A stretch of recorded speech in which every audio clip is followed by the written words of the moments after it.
Hello everyone, welcome to Everything Arsenal. Could Douglas Luiz end up being Arsenal's first signing for £50 million, or is Youssouf Fofana Arsenal's midfield solution? We'll also be covering the latest on Arsenal's sensational 16-year-old Obi. Will he be an Arsenal player? Will he end up leaving? And also the latest on a couple of other youngsters that have been in the news the last couple of days.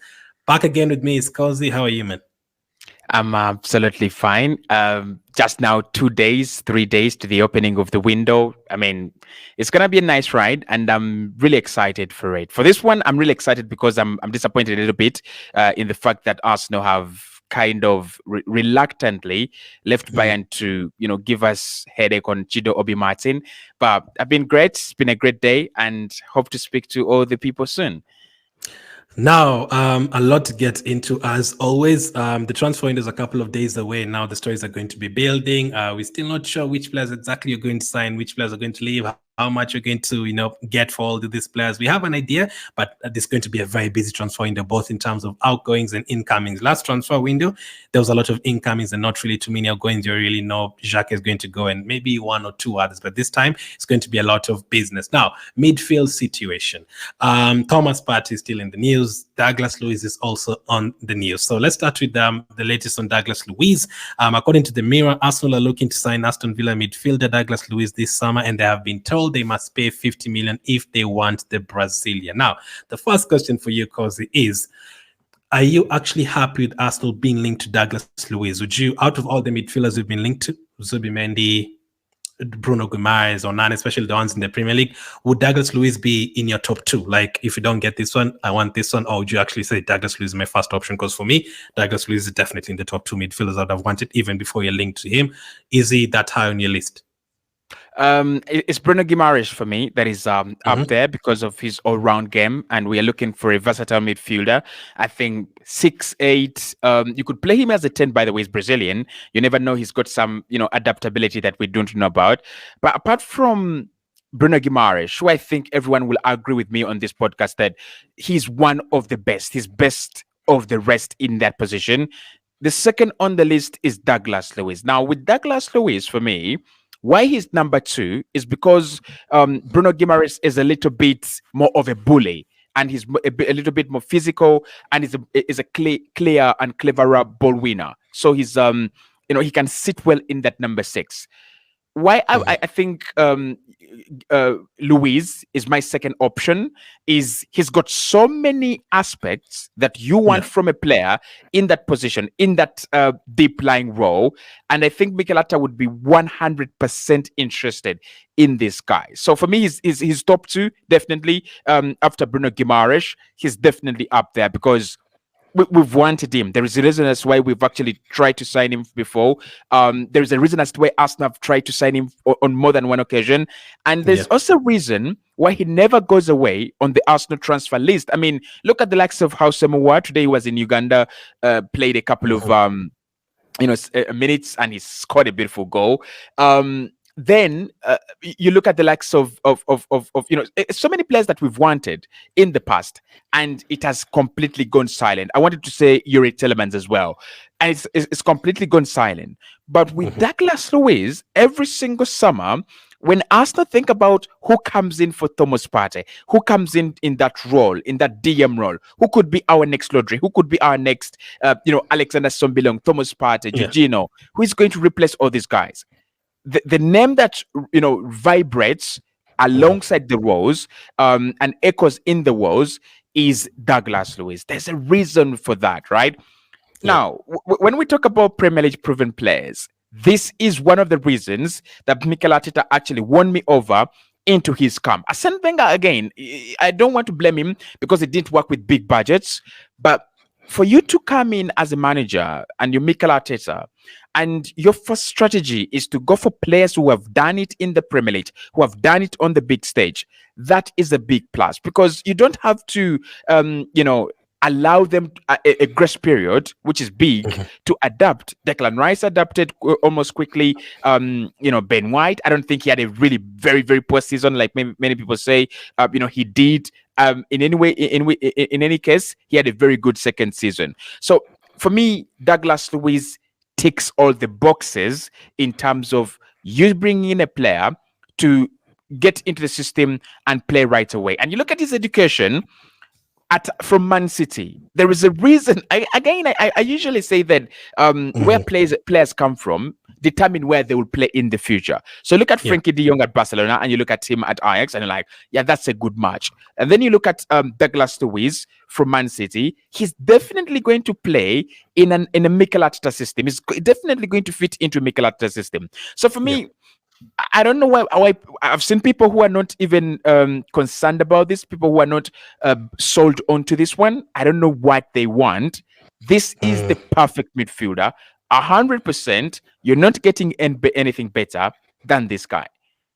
I agree. Now, for me, I'm not saying sell Partey and then bring Douglas Luiz. No, I'm saying if you add Douglas Luiz to Jorginho and Partey into Rice, you have an incredible midfield. That player who's Premier League experience, as Cozier has mentioned, is now an international player playing for Brazil. We've seen him now carrying the Aston Villa midfield, even without Kamara. Aston Villa leading Aston Villa to top 4. He can also help in terms of attacks, set pieces, and all that. For me, it was part of my dream signings, and if he ended up getting him for only 50 million, that would be an incredible signing. Now we have to bring Partey into the conversation, because we are now heading into the transfer window. Do you feel like Partey will be there before you bring back Douglas Luiz? Because it might matter, like whether Partey is going to stay, whether Douglas Luiz is going to come. Do you think Partey is going to stay? For me, it's 70% he goes, because again, I'll give you an example. When Arsenal signed Martin Odegaard in 2022. Fabrizio Romano made one tweet at the beginning of the season, and he said Arsenal really like James Maddison. Their priority is Martin Odegaard, and he never spoke about Odegaard again until the day Arsenal signed him. So Fabrizio said at the beginning of June, actually at the end of May, and he said Arsenal will now go for a midfielder as Thomas Partey is leaving this summer. Not expected to leave, not wants to leave, not Arsenal want to sell him to leave, but as Thomas Partey is leaving this summer. Now Arsenal will go for a midfielder.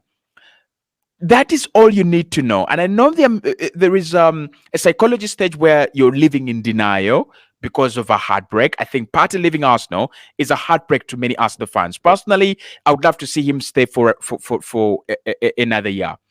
But there is what we call reality, and reality is not dealt with by denial, because denial doesn't solve problems. So for me, Partey 70% leaves, and that is why Arsenal are big on getting in a new midfielder. That's why Arsenal have a midfielder on top of their priority list. That is why Arsenal have a game changer, a level raiser coming in this summer as a midfielder. Otherwise, would have said Partey stays. You just bring in a young midfielder, maybe. Who could we talk about? João Neves, just young, midfielder, to come in and then work with Thomas Partey. But Arsenal know their pressing issue and area is midfield. And why is it a pressing issue? It's because we might lose one of the most important cogs in that machine, and that's Thomas Partey. And we have to face reality. If Arsenal are willing to spend almost 80 million euros on a new incoming player in the position, then there is a departure somewhere. Partey is on 250,000 grand a week. If Arsenal can get rid of those wages, which will be healthy, by the way, and bring in someone on around 150,000 grand a week, that would be absolutely nice. So I think, for me, logically, Partey leaves as someone comes in. So I don't think we're going to have 3 world-class DMs in the same position in next season. No way. It makes sense. So last season, I did say I think Partey was going to leave, but he ended up staying. Now, this time, I'm 50-50. I really don't know what is going to happen, because there's also one report that said Partey is not really pushing to leave. Arsenal is happy to stay on. And there's one that said Arsenal are not really going to push him out unless a good offer comes in. Now, I feel like there's still a big chance he could end up leaving. My dream, as I said, is to get Douglas Luiz and keep Partey and keep Jorginho. Or if you have to get rid of Partey, you bring in 2 midfielders, Douglas Luiz and someone else. That is the way you can cover that. Now, I feel like I'm living in fantasy. I feel like Yeah, it's not going to happen. I don't think you're going to have a midfield of Partey, Rice, and Douglas Luiz. Now, it could happen. They might shock us, and I would absolutely love that. But there's a lot of things. The way you talked about Bruno Guimaraes and all the reasons why he might not sign for Arsenal, there's like 10 reasons. I feel there's also a lot of reasons with Partey. Now, we all want Partey to stay, but when we get linked to Bruno Guimaraes and Douglas Luiz, I'm like, this has to be like a replacement. Because for Partey, age is now, he's 30 now, he's going into now the 30s, and it's a problem. Number two is only has 1 year remaining on his contract. Arsenal know if they're not going to give him a new contract, if he stays until next year, he's going to leave for free. If they can get at least 20-25 million this transfer window. Because he's already mentioned wages. That is number three. Wages are a problem. If they want to sign Osimhen and someone else, maybe they have to clear wages somewhere. So it has to be either Jesus or a part or someone like that. And number four, injuries. Those injuries are too many. So there's a lot of things that are pointing out towards Partey leaving. We could decide to be blind to the reality, which is whatever Glenn has talked about, or we could decide to really live in reality. And the thing with reality is you're competing with a midfielder who is the best in his position in Lodri, right? Now, I've already said this and I'll say it again. As long as Man City have Lodri, Kevin De Bruyne, Bernardo Silva, that trio is always going to make things happen. That those three will always make things happen. And we talked about Ilkay Gundogan and we said he left, but the consistency of Kevin De Bruyne, Lodri, and Bernardo Silva is insane. So what we are competing with is players like Bernardo Silva at Man City, a player that almost never gets injured. He's never picked up injury in his life, right? He's immortal. When you're competing with that, what you have to acknowledge and what you have to accept is that players like Partey, who are not as reliable and who are not as durable, are going to be costs to the squad rather than valuable, additions to the squad. Now, for me, there's no question about Partey. When he's fit, when he's okay, he's the best, in the squad at what he does. Like most reliable player when it comes to Arsenal losing the ball, most reliable player when it comes to progressing it. But really, are we going to ever, come a day and say Arsenal have gone 60 games in a row without losing because Partey has been on the pitch? He's got the ability to, for us to go those games without losing with him, but the truth is that he will never be there. He will never be there for a string of 15 games, right? 15 games into a season, he's injured. 15 games towards the end of the campaign, he's coming back. So in between there, where it matters the most, Man City last lost the game last season in December, Aston Villa. That is their last loss, right?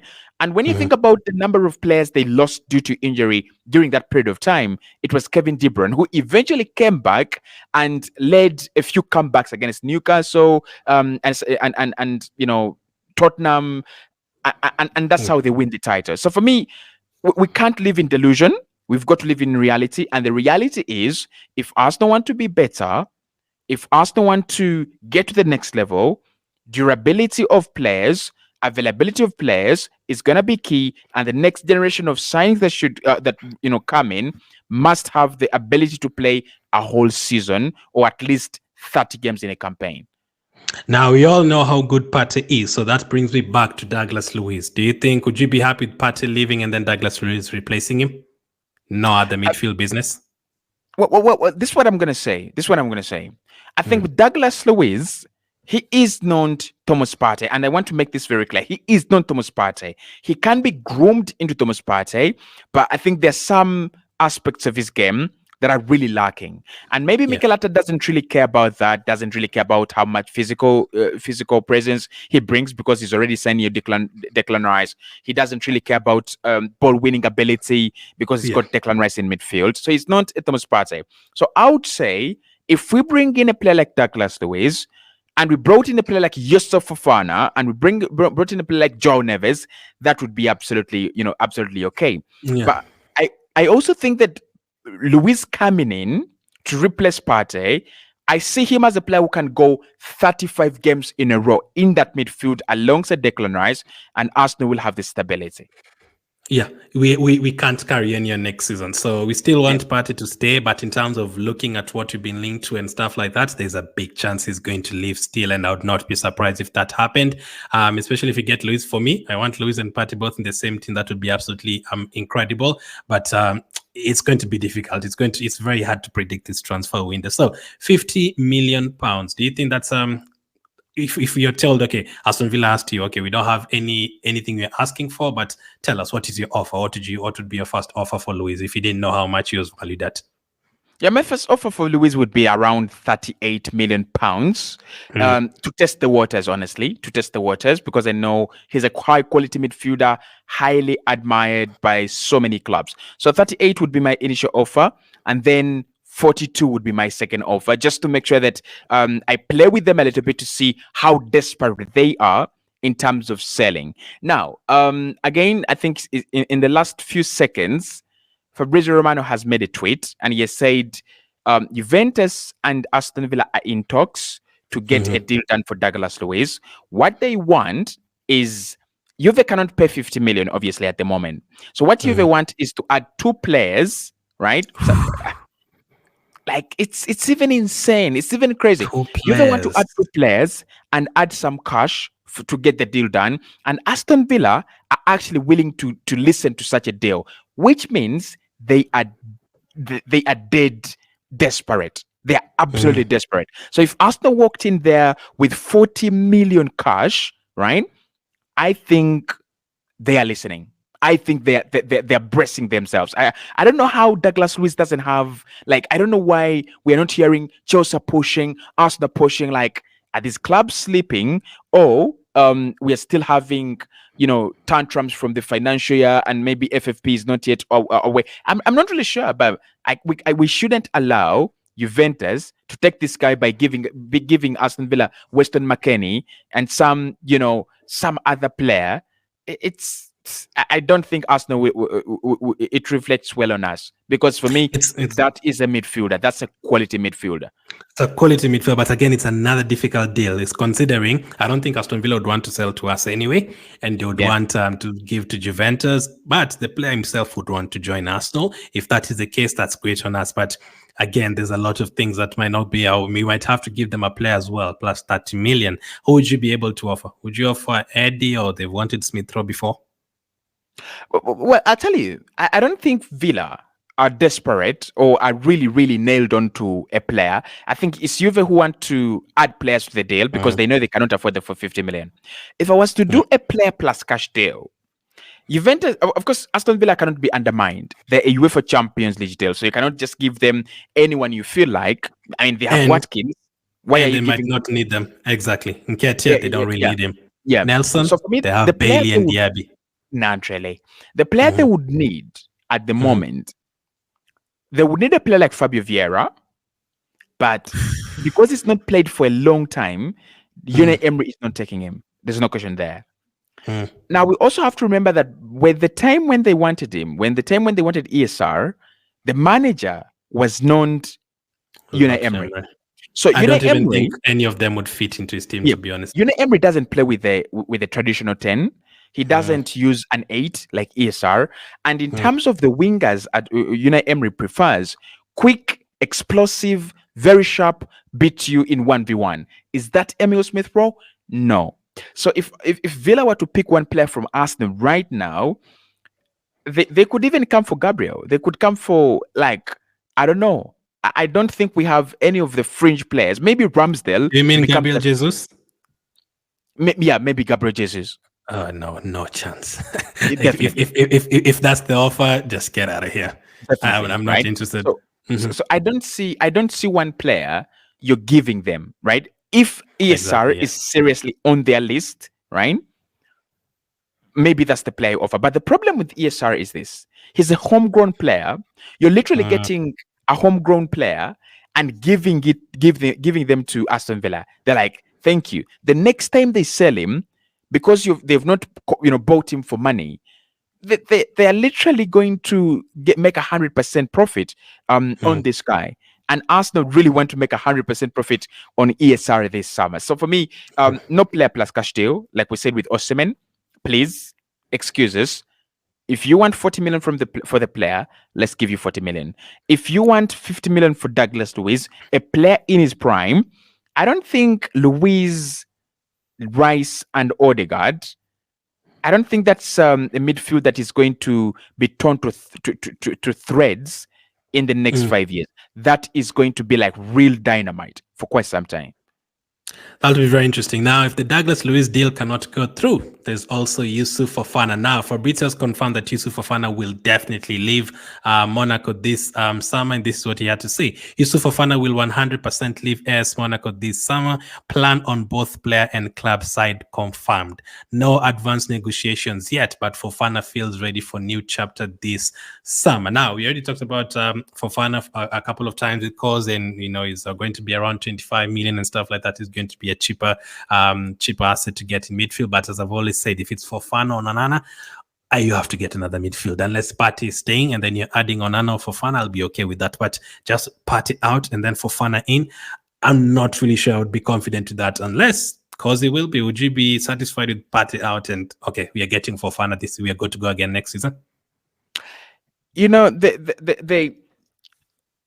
The amount of scouting Mikel Arteta and Dedo have done on a player, if you want to test it, if you want to understand it, you look at how much Arsenal are locked onto that one player alone. And that actually tells you that in terms of midfield this summer, Arsenal do not have a player they feel 100% sure in that position. And certainly it is not Youssouf Fofana. So I don't have any reason to believe he is the real Messiah. He's the Thomas Partey without injuries. He is the midfield dynamite. He is the midfield controller. I don't have any reason to believe. I think with Youssouf Fofana, the thing is, he's a good opportunity on the market. And on a normal market day, I would see him sign for 18 million euros to West Ham, 18 million euros to Brentford, 18 million euros to I don't think Brighton would take him even. I think, we're talking about these clubs that are good at, picking up those good deals, like Sevilla, Villarreal. You won't be surprised to see him there, or Roma, right? So I don't think that him being in the French League One, bowling here and there. Of course, he did bowl at the Emirates Stadium in the Emirates Cup. We've got to give him his flowers. I am not really 100% sure that this is the guy you want to come in and you pile onto the pressure, fill Thomas Partey's boots, compete with Rodri right away, and make sure that we get to 90 points. And make sure that we're winning 31, 32. We were talking with Glenn just a couple of minutes ago before we came live. And we were actually, saying Arsenal should be able to win 32 games. That is insane. 32 games in a season for us to be able to have that kind of guarantee that this time we beat Man City. So you don't want to bring someone. I'm not going to call the League One the Farmers League, because when I watch them and I watch their teams in Europe, they don't look like Farmers Leagues. They look like teams that can really, put in good performances.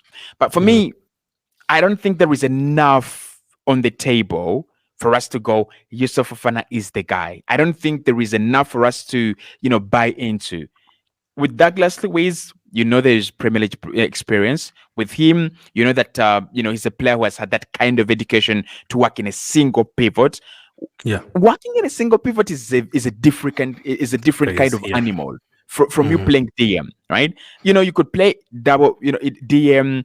Double pivot. You're playing DM. You have a very good number 8 who's very good at progressing the ball and coming back and covering. And then when you come at Arsenal, you're playing in a DM. Odegaard is really pinned onto Saka, and Declan Rice is waiting to score a header in the penalty area. That means that whole area is for you to cover, right? And of course, at times you'll be helped out by the inverting fullback, and those are things that you've got to understand. I think that kind of education a player like Luiz has and a player like Fofana doesn't have. So for me, if Arsenal can bring in Fofana, I've already said he would be a very good squad player. Like back in the day, you'd have Frimpong and Song. So I would have that kind of partnership. You have Fofana maybe comes in, in a few games, maybe doesn't even play 15 games in a season, right? You don't see him that much. You see him for a reason. But for him to be the main guy when we want to go against like Bayern have signed Palhinha, because for me my focus is Arsenal to beat the Champions League bar. In the Premier League, we've literally beaten each and everyone else apart from Man City. So Bayern take Palhinha, as Aurelien Tchouameni settles in at Real Madrid, you don't want to say Youssouf Fofana is my guy, and he's the chosen one. No, like go and be ambitious, go and do the real deals. Now, the number 6 position, as Cozier has mentioned, number 6 position is very important. If you Liverpool in 2014, they didn't have defenders, but Suarez and those guys were scoring goals. Now, if you don't have a good goalkeeper, you can concede 3 goals, but you might still win the game 4-3 because you have a good striker. Yeah. If you don't have a good striker and they're only going to score 1 goal from 10 chances, but you have a good goalkeeper and defense, you can still win the game. But if you don't have a good number 6, you might concede 4 goals and you're not going to be able to score goals and create opportunities, because that number 6, as Cozier said, you have to, the control of the game. You have to come back and, defend. You have to know how to keep your position. Sometimes you're going to man-mark the number 10. You're going to be the link between the defenders and the number 10. Like, you have to do a lot of work. Intelligence has to be there. You can't just wake up and play the number 10. Yeah. Someone like a Lokonga, you forced him to play himself in the pivot. Absolutely a nightmare. He couldn't do that, and that's why we struggled at that time. He couldn't do it alone. He didn't have the experience. He didn't know how to keep his position. He didn't have the energy and strength to just work against De Bruyne today, work against Szoboszlai tomorrow. You're working against Ruben Neves the next day. It's going to be very difficult. You need a very good number 6. Now, as a starting number 6 for replacement for Partey, nah, I would not have that. There's a reason why it's 25 million. You're not going to get a 25 million player who's going to come and take you to 96 points. It's very difficult, especially in midfield. You can get other positions here and there, but you have to be very lucky. Like at Trossard, we were lucky because Brighton wanted to sell him, didn't take too much time to get the deal done quickly, because if Trossard was being sold after, when Brighton didn't really want to sell him, that would have been 40-45 million. I don't think he's a 25 million pound player. So we've already concluded that as a starter, but Partey staying, Fofana is coming in. That's all midfield signing. Would you be happy with that? Partey staying, Fofana coming in. Yeah, I would be, because that allows us to refocus. It means that if Fofana comes in and he does very well, we can say farewell to Partey, and Fofana is our guy. It means that if Fofana comes in and it fails, you still have the quality you had last season, and then you still have time to go and fix it in the next summer. So that wouldn't be really bad. Yeah, that makes sense. Let us know what you guys make of Douglas Luiz and Fofana. Who would you have between the two? Would you pay the 50 million pounds for Douglas Luiz, or do you pay the 25 million pounds for Youssouf Fofana? Do you think it's worth it? Would you get both of them and get rid of Partey?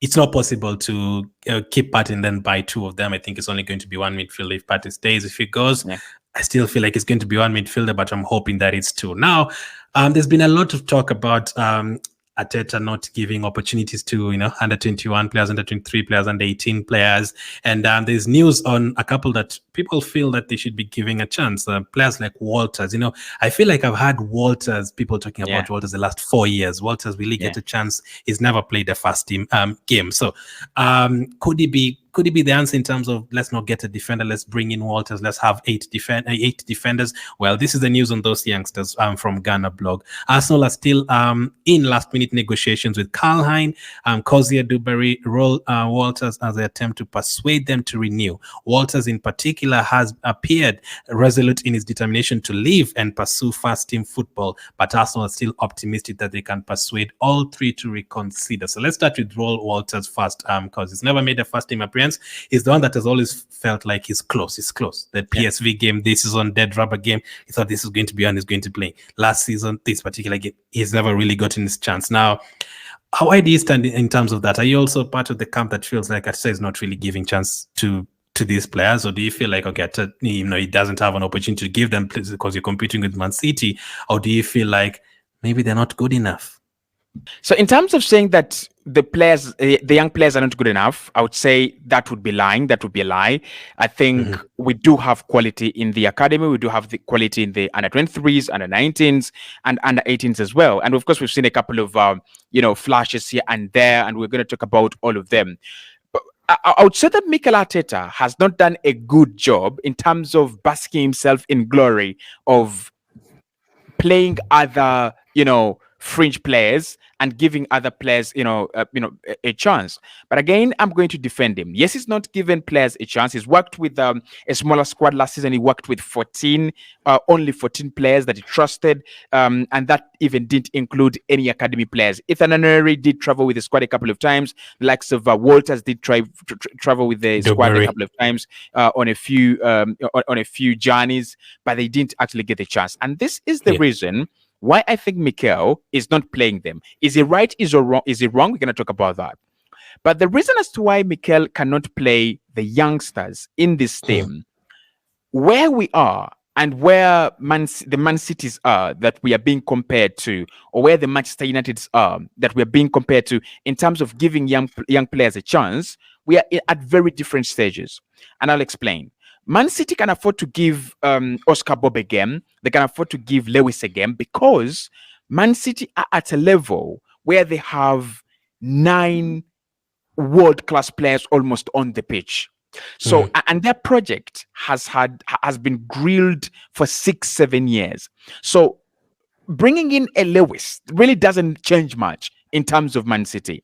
Bringing in an Oscar Bob doesn't really change much. Actually, Oscar Bob comes in and he can score a winner like we saw against Newcastle. For them. Lewis comes in and he scores, comfortable goals, and he plays in different areas, plays in midfield, plays at right back. These players don't even have a particular position. They play where Pep Guardiola says. That is because Man City's journey is far, in terms of being accomplished as compared to Arsenal. Their project is at finishing, right? Yeah. We are adding flowers to their, to their project, right? They're looking for a second Champions League. They're looking for title number what I do not know in the Premier League. They're looking to break records that don't even exist. With Manchester United, and I really appreciate Erik ten Hag, by the way, but because they are in a very precarious situation and the players he has are not working, he's got to find a solution elsewhere beyond his squad. And that's why Kobbie Mainoo comes in, and that's why Kambuala comes in, because Casemiro is terrible defensively. In midfield, Kobbie Mainoo is the only one you can trust because Mason Mount is always injured and Eriksen doesn't have the legs anymore. At Arsenal, we have little room bang in the error. middle. And bang in the middle of those two projects. We are bang in the middle of those two projects.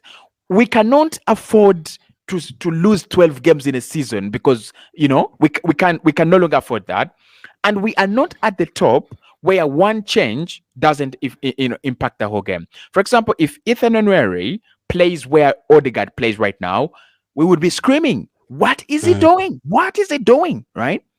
I think Ethan Nwaneri could give you a performance like Kobbie Mainoo's, and Ethan Nwaneri could be traveling with the England squad for the Euros if it were giving youngsters time.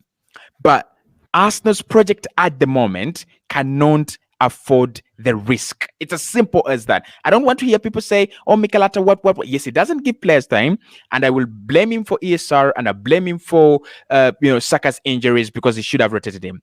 But when it comes to the youngsters, the risk is too much. Arsenal don't have that room for error, right? Man United system is already gone, so they can play Kobbie Mainoo to see if he can, if he can work there. For us, as long as Declan Rice is fit, Ethan Nwaneri is not going to play in that position. As long as you have Zinchenko, Kivio, Tomiyasu fit, Walters is not going to play in that position, because imagine the level at which we are competing with, we're competing at, and we're just getting introduced to this level. We are back in the Champions League for in a very, very long time, and we didn't win each and every Champions League game. By the way, you look at the margins that Arsenal lost the title. Are you really telling me that youngsters should be playing, at this level, right? Every bit of experience that Arsenal players get right now, even the ones that start in the starting 11, is very important for the next 2, 3, 4, 5 years. So their time is going to come. I don't blame Mikel Arteta for not playing them. And I also think we have some good quality. So do I think they should be played at the moment?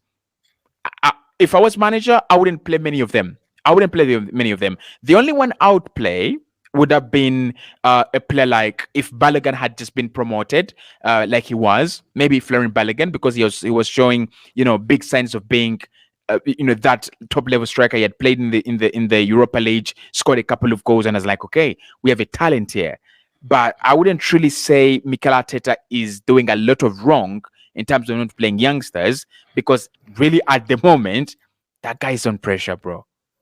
Yeah, especially now next season, I can see it being even worse because now we're expecting to go even farther in the Carabao Cup, farther in the FA Cup, and we've been eliminated from those competitions very early on as well. So maybe if we ended up in a fourth round and you're playing Millwall at home, maybe Noneri would have gotten a chance. Maybe the only thing I can say, pretty much agree with you. The only thing I can say is, maybe against like a West Ham when you're 5-0 up, maybe you can have an array coming on. But the thing is, on the bench on those days, we didn't really have those players on the bench. And when you have a full squad, last season there's a couple of players we had to leave out. Because if you look at the bench, you'd see Trossard, Jesus, Kivior, Zinchenko, and it filled up to like 9 players, and there was no space for Nelson or Smith Rowe. Yeah. So I'm thinking you'd have to leave one of those players out, maybe as Zinchenko or Jesus, to have a youngster. I don't think that is going to happen. As you say, different projects, Man United were forced to try out new players. Injury sometimes in terms of Camboal at the back, they didn't really have anyone else to play. For us, it would be very difficult to remove, Salib and put Walters next to Gabriel. It would be difficult. But next season, we are hearing that Monaco is going to get a few opportunities. Which other would you like to see playing more? Maybe you don't want a second choice goalkeeper. Do you think Karl Hein is the guy to play there when Dry is not there?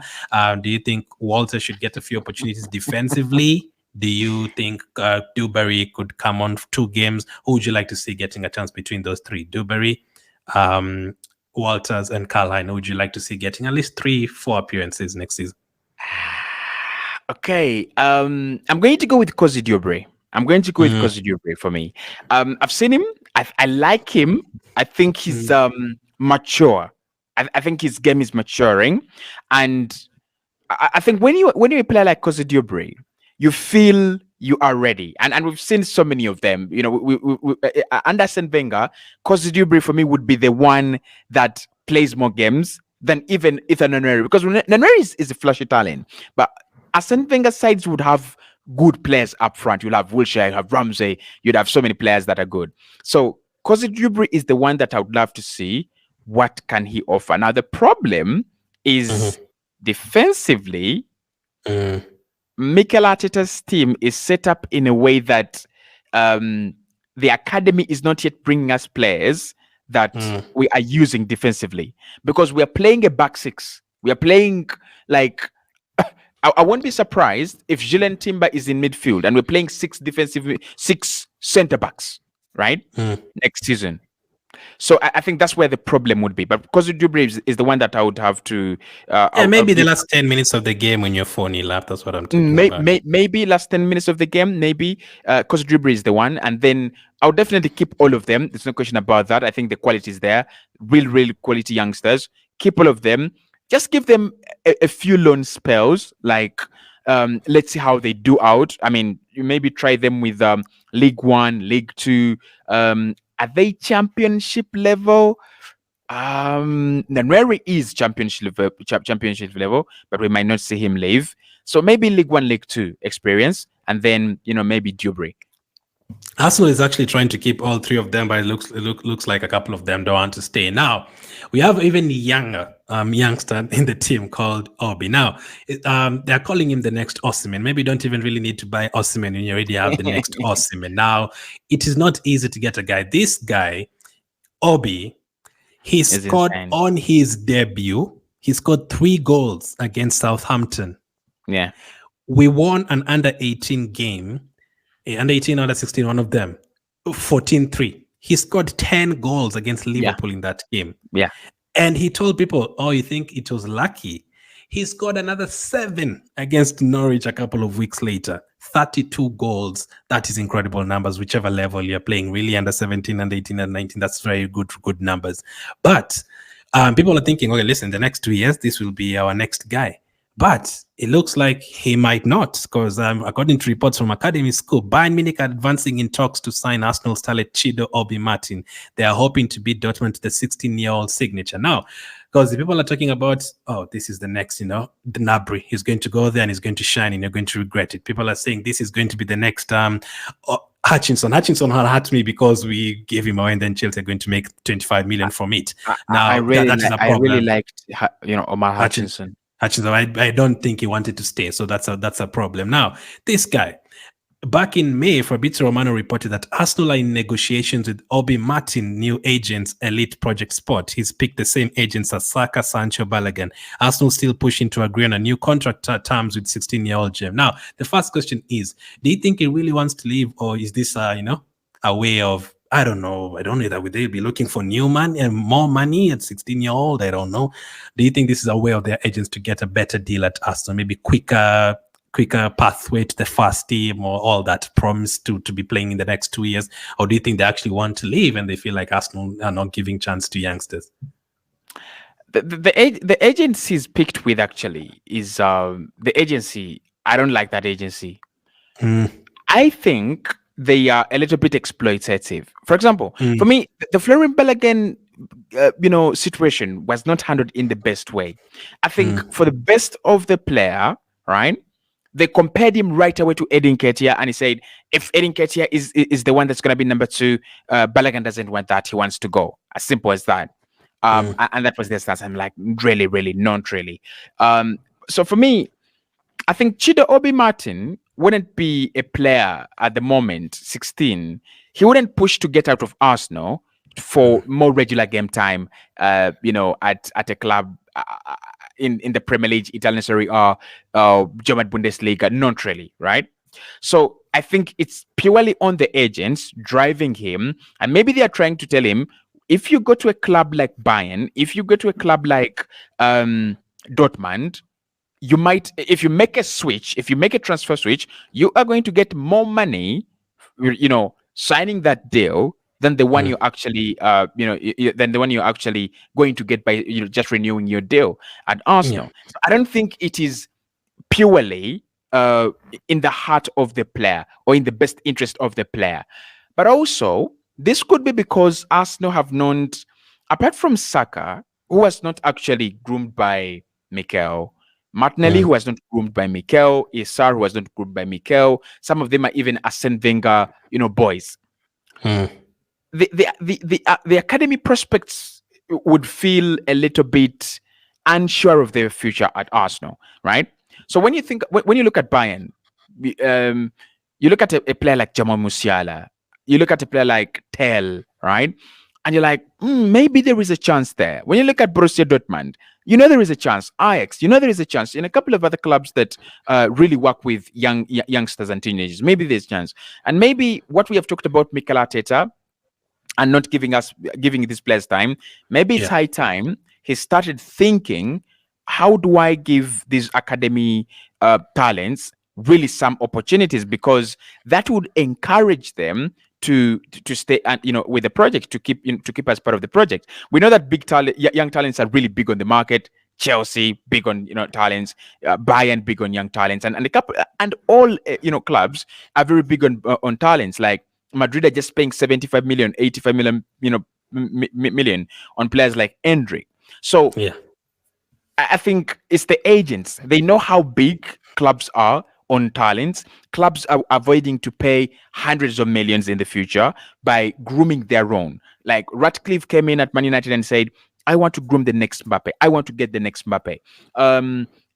Look at what Chelsea have done in terms of youngsters and grooming them into what's that team? Vitesse Enheim, in the Netherlands, and a couple of other teams as well as part of their multi-club network. So it's the agents. They know this is, this boy is the real deal, and we are going to make some quick cash. So I don't think it's in the best interest of the player. It's the adults doing this.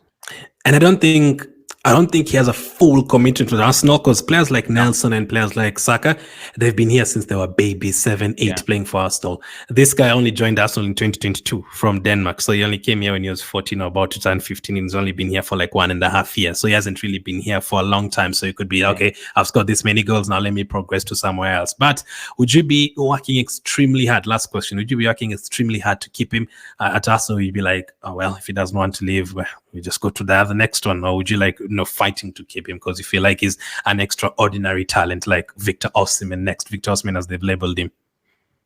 I mean, if we are dying to sign Hato, we're dying to sign Joao Neves, that tells you that if you have premium talent, you die to keep the premium talent. You die to defend it. So yes, I would be dying to defend Chido Obi Martin and all the talent we have at Arsenal right now, because that is our future. We can't just keep, we just can't wake up in the morning and Charlie Patino is leaving and Omar Hutchinson is leaving. This is our future. This is, I mean, even if it's not in terms of Arsenal playing them, Chelsea are making a lot of money from the academy, and they're stealing players from Arsenal and selling them to other clubs just by grooming them a little bit, grilling them a little bit more. So Chido Obi Martin, Arsenal must do whatever they can to keep him, because that is another Florian Balogun case. If you lose Balogun and you lose Chido Obi Martin, that means one thing: anyone in the academy will feel free to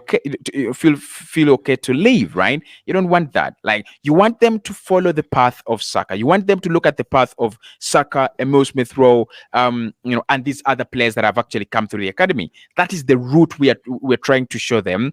We're not trying to show them out of the door. So for me, he's 100% a keep. He's not. I think when Arsenal think about biting the bullet and making a difficult decision this season or this summer, Mika Bjerith could be one you bite a bullet on, and you're like, at the moment we don't have anywhere he can play. At the moment, yes, he's scored a couple of goals where he's been, but we don't see him as better than Kai Havertz, or we don't see him as better than maybe the next striker we bring in. So you bite the bullet and sell. Charlie Patino been disastrous a little bit. I mean, in terms of media, in terms of speaking up, and also I think he's had a couple of loan deals where he's tired now. He just wants to graduate into his own man, maybe at Juventus, maybe somewhere else. That's another player you bite the bullet. But Chido Obi Martin, you tell me that you're biting the bullet. Come on, give the boy what he wants, and let's get this done with. Even before Arteta, I feel like there was a period there of like 10 years where there wasn't too many youngsters breaking in. Now, it's either you go the Real Madrid or the Barcelona way. The Barcelona of La Masia, is it La Masia, right? Of bringing up youngsters, or the Madrid way of buying, because I usually see Barcelona and Madrid fans going at each other. We make youngsters, as likely you have to buy. Now, there's a lot of youngsters who haven't come through that we thought were going to come through. Zalalem and Wenger, we thought, this is the next thing. Never happened. Lansbury and Wenger. Is Zalalem the one at Ajax now? I have no idea if that's the one. I have no idea. I've not followed his path since then. We thought Lansbury was going to be the next thing. Never really happened. Lansbury. And then literally later, there's Aziz and players like Martinez who stayed, Hutchinson and all those guys. Now we're hoping to get a few that break through. And I'm just seeing on TV right now, Sesko missing a one-on-one for Slovenia. We might actually need Obi to stay and be our next strike. I don't think people would like to see that, but that's the latest, guys. Appreciate you guys watching. As always, we've covered the latest on our youngsters. That's a really good conversation, and also the latest on Fofana and also Douglas Luiz. Make sure to catch me live later on today with Cozier. As of now, thank you for watching, and we'll catch up with you guys on the next one.